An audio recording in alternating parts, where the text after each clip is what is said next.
तुम मुझे खून दो, मैं तुम्हें आजादी दूंगा।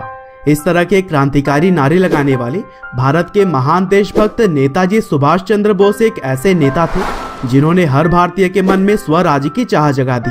और इनकी लीडरशिप स्किल्स इतनी हैरान कर देने वाली थी कि इनके चाहने वाले न केवल भारत में बल्कि पूरी दुनिया में देखने को मिल जाते हैं। साथ ही सुभाष चंद्र बोस गांधी जी के बहुत बड़े प्रशंसक थे, लेकिन उनका स्वतंत्रता पाने का रास्ता गांधी जी से बिल्कुल अलग था, क्योंकि बोस का मानना था कि आजादी जैसी बड़ी उपलब्धि को अहिंसा के रास्ते पर चलकर नहीं पाया जा सकता। इसके लिए बहुत सी जानें लेनी पड़ेंगी और बहुत से बलिदान भी देने पड़ेंगे। और यही वजह है कि अगर आज भी आजादी की बात होती है तो नेताजी का नाम ना आए, ऐसा हो ही नहीं सकता। तो दोस्तों, आज के इस वीडियो में भी हम नेताजी सुभाष चंद्र बोस के जीवन को और भी करीब से जानने की कोशिश करेंगे और यह भी जानेंगे कि कैसे एक समय पर काफी कमजोर इंडियन नेशनल आर्मी को नेताजी ने अपने नेतृत्व में काफी मजबूत बना दिया। तो दोस्तों, इस कहानी की शुरुआत होती है 23 जनवरी 1897 से, जब ओडिशा के कटक में सुभाष चंद्र बोस का जन्म हुआ। उनके पिता का नाम जानकीनाथ बोस था, जो कि पेशे से एक वकील थे, और उनकी मां का नाम प्रभावती बोस।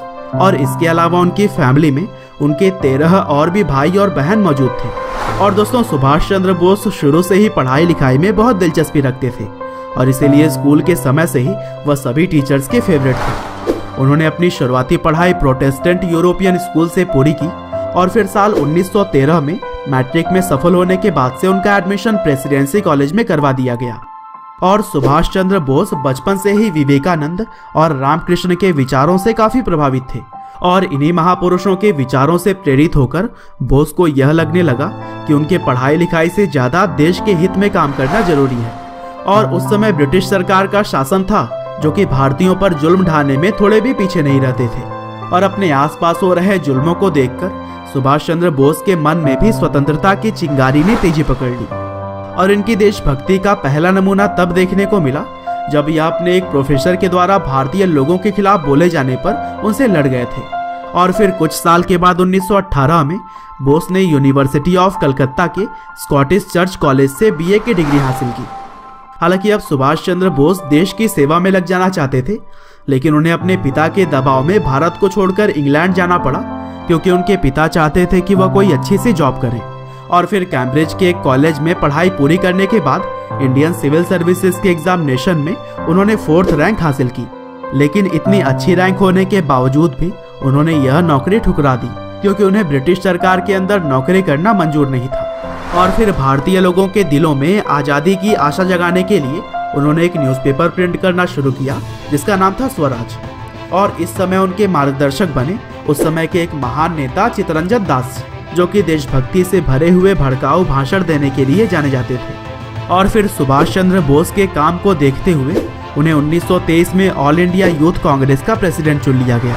हालांकि स्वतंत्रता के लिए लोगों को उकसाने के अपराध में बोस को गिरफ्तार करके जेल में डाल दिया गया और जेल में ही उन्हें क्षय रोग यानी कि टीबी की बीमारी हो गई। हालांकि 1927 में एक बार जेल से रिहा होने के बाद उन्हें कांग्रेस पार्टी के जनरल सेक्रेटरी के पोस्ट पर रख दिया गया और वे जवाहरलाल नेहरू के साथ आज़ादी के जंग में कूद पड़े। और फिर 1930 में सुभाष चंद्र बोस यूरोप गए, जहां उन्होंने कुछ नेताओं से मिलकर पार्टी को और भी अच्छे से चलाने का गुण सीखा।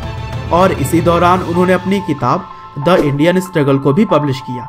हालांकि लंदन में पब्लिश किए गए इस किताब को ब्रिटिश सरकार ने बैन कर दिया था। और फिर भारत वापस आने पर बोस को कांग्रेस पार्टी का प्रेसिडेंट चुना गया।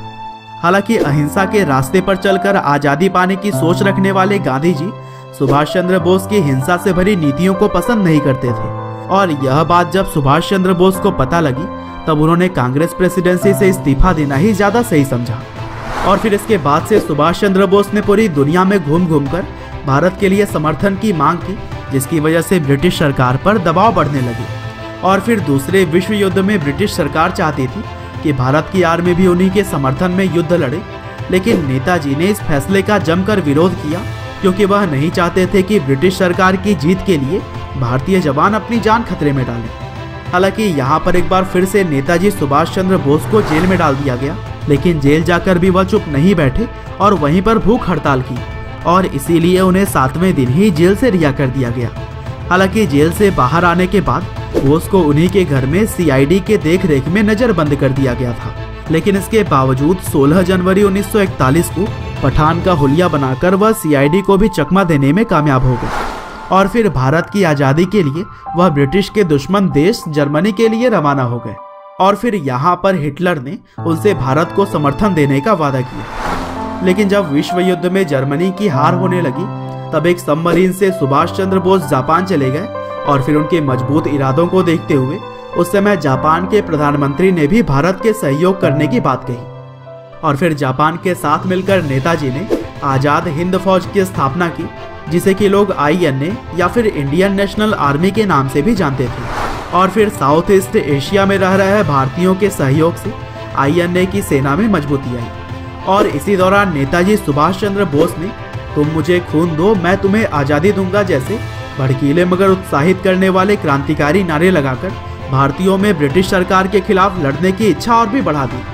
हालांकि दूसरे विश्व युद्ध में जापान की हार की वजह से भारत को आर्थिक मदद और हथियार मिलने बंद हो गए और मजबूरन नेताजी को भी इंडियन नेशनल आर्मी को बंद करना पड़ा। और फिर इसी तरह से देश की सेवा करते करते 18 अगस्त 1945 को एक विमान दुर्घटना में सिर्फ 48 साल की उम्र में ही सुभाष चंद्र बोस की मृत्यु हो गई।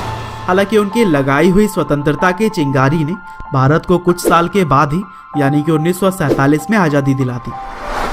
तो दोस्तों, यह थी कहानी भारत के वीर पुरुष नेताजी सुभाष चंद्र बोस की। उम्मीद करते हैं कि यह वीडियो आपको जरूर पसंद आई होगी। आपका बहुमूल्य समय देने के लिए बहुत बहुत धन्यवाद।